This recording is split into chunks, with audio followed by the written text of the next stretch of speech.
ഗവൺമെൻറ്റിൻ്റെ മുൻഗണനാക്രമം മാറിയിരിക്കുന്നു എന്ന് നമ്മൾ തിരിച്ചറിയാനുള്ളൊരു സന്ദർഭം കൂടിയാണ് ഈ സമരം.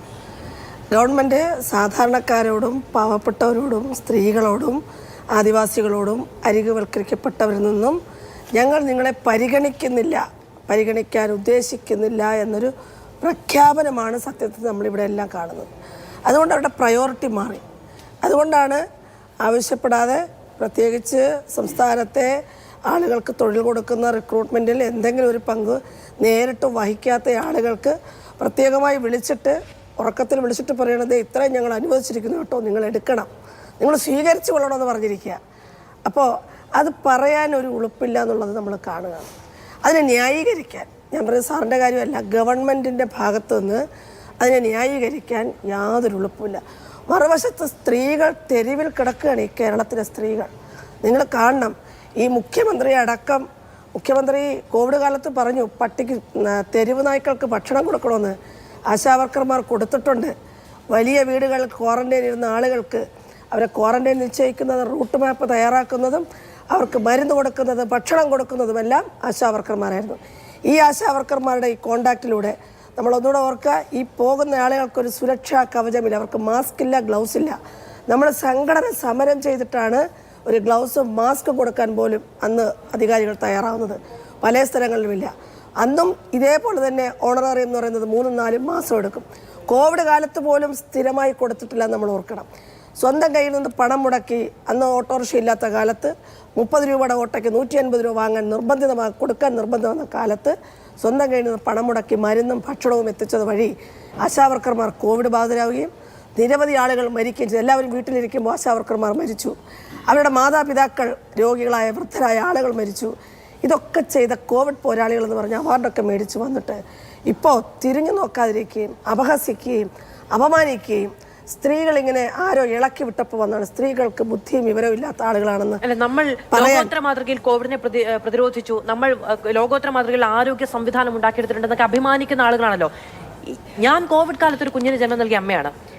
എൻ്റെ കുഞ്ഞിൻ്റെ വാക്സിനേഷനുമായി ബന്ധപ്പെട്ടോ എൻ്റെ കുഞ്ഞിന് വൈറ്റമിൻ കൊടുക്കുന്നതുമായി ബന്ധപ്പെട്ടോ ഞാൻ ഓർക്കുന്നതിനപ്പുറത്ത് കൃത്യമായ ദിവസം എൻ്റെ ഫോണിലേക്ക് വരുന്നൊരു കോളുണ്ട്. അത് ഈ സമൂഹത്തിലെ എല്ലാ മനുഷ്യരും വളരെ വ്യക്തിപരമായി അറിയുന്ന ഒന്നാണ്. അപ്പോൾ അവര് ഈ തെരുവിൽ ഈ സെക്രട്ടേറിയറ്റിന് മുന്നിൽ വെയിൽ വന്ന് കൊണ്ട് നിന്ന് സമരം ചെയ്യുന്നത് അടിസ്ഥാനപരമായ ശമ്പളത്തിന് വേണ്ടിയിട്ടാണ്. 230 രൂപയ്ക്ക് ജോലി ചെയ്യുന്ന ആരാണ്? നമ്മൾ അന്യ സംസ്ഥാനത്ത് അതിഥി തൊഴിലാളികളെ വിളിച്ച് അവർക്ക് കൊടുക്കുന്ന ശമ്പളം. തീർച്ചയായിട്ടും ഈ 230 രൂപ അത് കയ്യിൽ കിട്ടുന്നില്ല. അത് മാസങ്ങൾ കിട്ടണമെങ്കിൽ ഈ പെർ ഡേ 230 എന്ന് പറയുന്നത് 230 കിട്ടിയാൽ തന്നെ വണ്ടിക്കൂലിക്ക് എത്ര ചിലവാകും? ഒരു ഉച്ചഭക്ഷണത്തിന് എത്രയാവും? ഈ ഫീൽഡിൽ ഇങ്ങനെ വെയിലത്ത് നടക്കുന്ന ആളുകൾക്ക് ഒരു നാരങ്ങ കുടിക്കണമെങ്കിൽ എത്രയാവും? അപ്പോൾ എത്ര രൂപയാണ് അവശേഷിക്കുന്നത്? ഇതിനകത്തെ ബഹുഭൂരിപക്ഷം വനിതകളും ദരിദ്രരും വിധവകളും വാടക വീടുകൾ കഴിയുന്നവരും ഗുരുതരമായ രോഗം ബാധിച്ച ആളുകൾ. ഇപ്പോൾ നമ്മൾ കാണുകയാണ് ഈ സമരം നടക്കുന്ന സമയത്ത് ഇന്നലെയും ഇന്നുമൊക്കെ ഇവിടെ നമ്മുടെ സംസ്ഥാനത്ത് ക്യാൻസർ പ്രതിരോധ പ്രവർത്തനങ്ങൾ നിർണയ ക്യാമ്പുകൾ സർക്കാർ വെച്ചിരിക്കുകയാണ്. വലിയ ക്യാമ്പയിൻ നടക്കുകയാണ്. ആശാവർക്കർമാർക്ക് ഇന്ന് ഈ സമരം നടക്കുന്ന ദിവസം തന്നെ അത് വെക്കണം. ഇനി അങ്ങനെ വെച്ചു കഴിഞ്ഞ് ഏതെങ്കിലും ഒരു ആശാവർക്കർക്ക് ക്യാൻസർ ഉണ്ടെന്ന് കണ്ടെത്തിയാൽ സർക്കാർ ചികിത്സിക്കൂ? ഒരു 10 പൈസ ആശാവർക്കർമാർക്ക് ചികിത്സാ സഹായമില്ല. ജോലിക്കിടയിൽ പട്ടികടി ഏൽക്കാത്ത ആളുകളില്ല. ഒരു മരുന്ന് പോലും സൗജന്യമായിട്ടില്ല. വിദൂരമായ ദേശങ്ങളിലുള്ള ആളുകൾക്ക് വാക്സിനേഷൻ സമയബന്ധിതമായി വേണമെങ്കിൽ നിങ്ങൾ പണം കൊടുത്ത് പോയി എടുക്കണം. അവർക്ക് അസുഖം വന്നാലില്ല.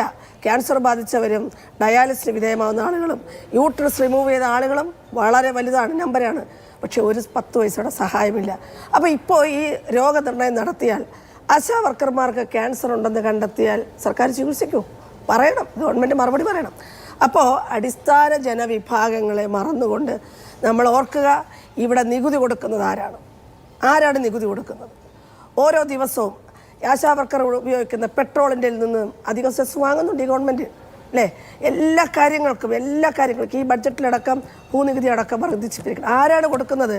ഇവിടുത്തെ സമ്പന്നരല്ല നികുതി കൊടുക്കുന്നത്, ഇവിടുത്തെ പാവപ്പെട്ടവൻ അടിസ്ഥാനം അവൻ്റെ ഉത്തരവാദിത്വമാണെന്ന് കരുതണം. നികുതി കൊടുക്കുന്നതിൻ്റെ ഉത്തരവാദിത്വമാണെന്ന് കരുതി നികുതി കൊടുക്കുന്ന ആളുകൾ എന്തിനാണ് കൊടുക്കുന്നത്?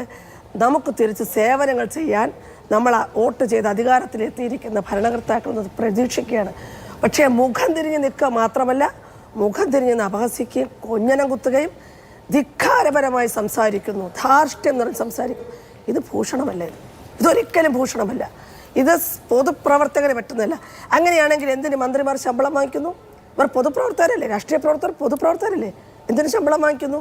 ഞങ്ങൾ പറയുന്നത് ആരോഗ്യ വകുപ്പിന് കീഴിൽ ജോലി ചെയ്യുന്ന ആളുകൾക്ക് എന്നാണോ ശമ്പളം കൊടുക്കുന്നത് അന്ന് മാത്രമേ നമ്മുടെ ആരോഗ്യമന്ത്രിക്കും ആവശ്യമാണെങ്കിൽ ശമ്പളം വാങ്ങാവൂ. ഇവിടെ PSC ചെയർമാൻ്റെയൊക്കെ കാര്യം പറഞ്ഞു.